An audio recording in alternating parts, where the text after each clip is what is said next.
Ó Senhor dos exércitos, Deus de Israel, que estás entronizado acima dos querubins.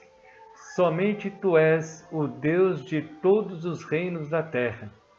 Tu fizestes os céus e a terra.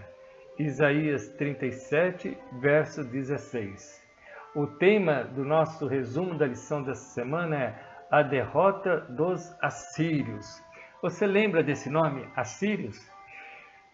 Logo nos primeiros capítulos do livro de Isaías, nós vimos lá uma aliança que o rei Acaz fez com o rei da Síria para que unidos pudessem derrotar o reino de Síria e o reino de Israel. Vocês lembram que Acaz preferiu fazer essa união com o rei da Síria do que com Deus? Vocês lembram quando Deus propôs para que Acaz pedisse um sinal para que Deus pudesse confirmar que Deus estaria ao seu lado? Pois bem, hoje nós estamos vendo nos capítulos 36, 37, 38 e 39 do livro de Isaías o resultado dessa união que aconteceu no reinado de Acaz com o rei de Assíria. Querido, resultado dessa união entre Acaz com o reinado da Síria, agora Judá ele está sob o domínio da Síria e com isso ele teria que ficar pagando imposto, pagando proteção o resto das suas vidas. Mas o que acontece? Com a morte de Acaz e com a morte do rei da Síria, que havia feito esse acordo com Acaz, agora surge um novo reinado, surge uma nova liderança. E agora a Síria estava sob a liderança de Zarcão II e sob a liderança de Ezequias, Judá. Com a morte de Zarcão II, a Síria ficou aparentemente vulnerável. E Ezequias, aproveitando a vulnerabilidade da Síria, organizou o exército, organizou o povo, preparou o exército para derrotar a Síria e assim ficasse livre por completo das obrigações que a Síria havia imposto sobre Judá. Querido, aqui nós tiramos a primeira lição. Deus, Ele sempre deseja que nós sejamos dependentes dele.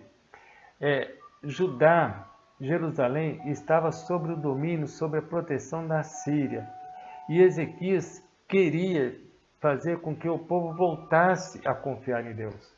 Mas para isso, eles tiveram que fazer a parte que cabia a eles. E qual era a parte? Ezequias orou a Deus, organizou o exército, preparou o exército e levou o povo a ter uma consagração com Deus. Fez com que o povo voltasse a adorar a Deus. Querido, no livro de Filipenses, no capítulo 2, verso 12 e 13, lá nós encontramos as palavras de Paulo que diz o seguinte, olha que interessante. Filipenses capítulo 2, verso 12 e 13, diz assim: Assim, pois, amados meus, como sempre obedecesse, não só na minha presença, porém, muito mais agora na minha ausência, desenvolvei a vossa salvação com temor e tremor, porque Deus é quem efetua em vós tanto querer como realizar segundo a sua boa vontade. Ou seja, Deus, Ele deseja nos salvar, mas nós precisamos fazer a nossa parte. E qual é a nossa parte? É desenvolver um relacionamento com Deus. Eu pergunto, você tem desenvolvido um relacionamento com Deus? Você tem buscado a Deus a ter uma consagração, uma comunhão com Deus, para você poder vencer as batalhas que a vida impõe no seu dia a dia? Será que no seu dia a dia você tem se preparado para que Deus possa operar um milagre na sua vida? Ezequias, ele preparou o povo para poder receber o milagre que eles estavam tão desejosos, que era um milagre de ficar livre dos seus inimigos.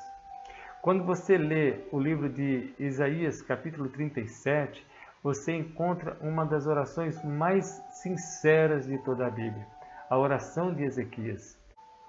Sabe, mesmo nos preparando, mesmo procurando confiar em Deus, sempre vai surgir comentários negativos a nosso respeito.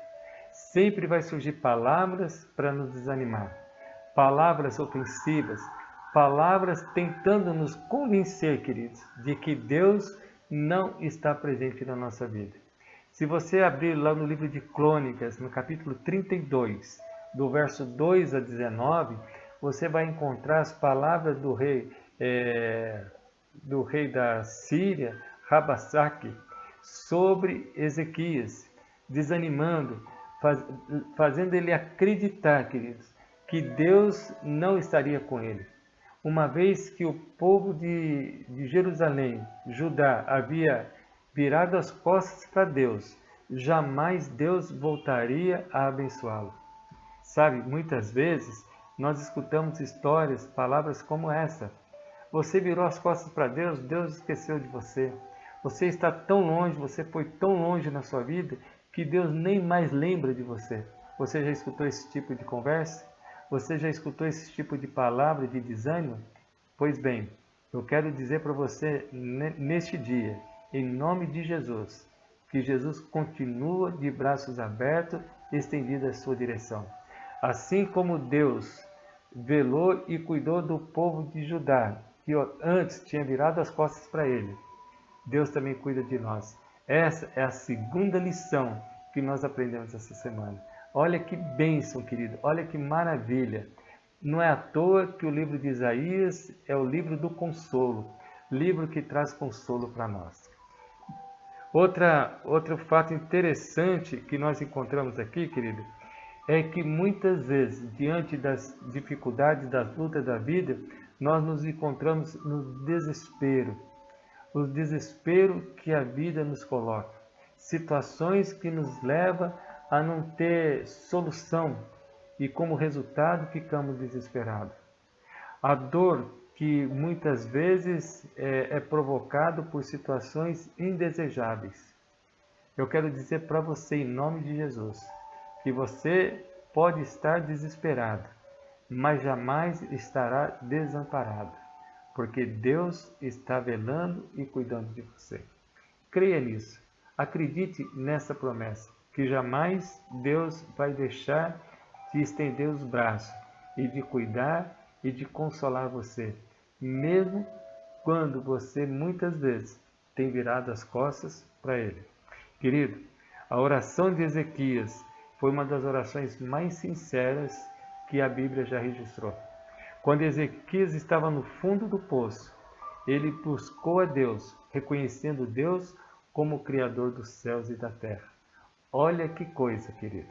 E na oração de Ezequias, nós encontramos a resposta que Deus deu para Ezequias, para que Ezequias pudesse se sentir confortado. Resultado da oração de Ezequias, nós encontramos no livro de Isaías, no capítulo 38, quando mais de 185 mil soldados foram mortos. Ezequias tinha preparado seu exército para guerrear contra os assírios.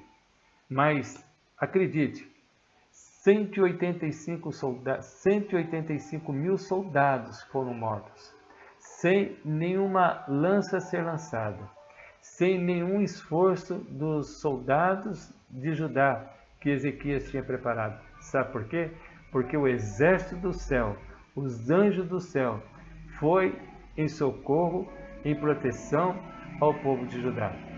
Querido, a oração de Ezequias foi atendida. Mais uma vez, o povo de Deus sai vitorioso, simplesmente porque usou a arma mais poderosa, que é a oração. Que tipo de arma você tem usado para vencer seus inimigos? Que tipo de arma você tem usado para mostrar para os teus inimigos que quem está com você é muito maior do que aqueles que estão com eles? Querido, uma vez que você busca em Deus ajuda e auxílio, você não precisa usar arma nenhuma. Sabe por quê? Porque Deus, Ele tem poder para trazer salvação e trazer proteção para você. É isso que nós encontramos nas palavras do livro de Isaías, capítulo 37. Tira um tempinho, lê esses versos. Querido, outra lição que nós tiramos aqui é a lição de Ezequias, quando o profeta Isaías foi na casa dele avisar que ele tinha poucos dias de vida, que ele tinha que colocar a vida dele em ordem. E Ezequias, ele entrou no seu quarto, fechou a porta e, chorando, pediu para que Deus concedesse para ele mais tempo de vida. O profeta Isaías voltou, dando a notícia de que a oração dele havia sido atendida. E Ezequias pediu um sinal. E Deus deu um sinal para Ezequias, mostrando que Deus realmente iria conceder para ele o que ele tinha pedido. E sabe, querido, qual era o sinal? Que a sombra do sol retrocedesse 10 graus. E isso aconteceu. Ezequias recebeu o sinal como comprovação de que Deus havia atendido a sua oração. Babilônia tinha lá os astrônomos que estudavam as estrelas do céu, estudavam a posição do sol, e que o sol havia retrocedido 10 graus. E eles fizeram um estudo e perceberam que o retrocesso da sombra do sol tinha a ver com a cura de Ezequias. E eles foram até Jerusalém. Os representantes de Babilônia foram até Jerusalém para levar presentes e dar os parabéns para Ezequias. E sabe o que aconteceu?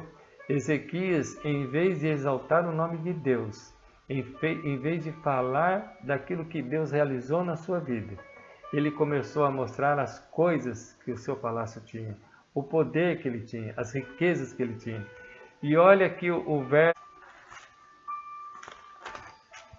39, verso 4. Perguntou Isaías: que viram em tua casa?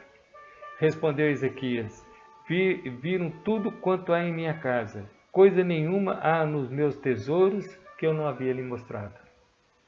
Querido, mais tarde, Babilônia sitiou Jerusalém e levou cativo todos o povo de Jerusalém, inclusive os filhos de Ezequias. Isso foi o resultado de Ezequias não ter falado das bênçãos e falado do poder de Deus na sua vida. Eu quero terminar esse vídeo com a seguinte pergunta: o que as pessoas têm visto na sua casa? O que as pessoas têm visto na tua vida?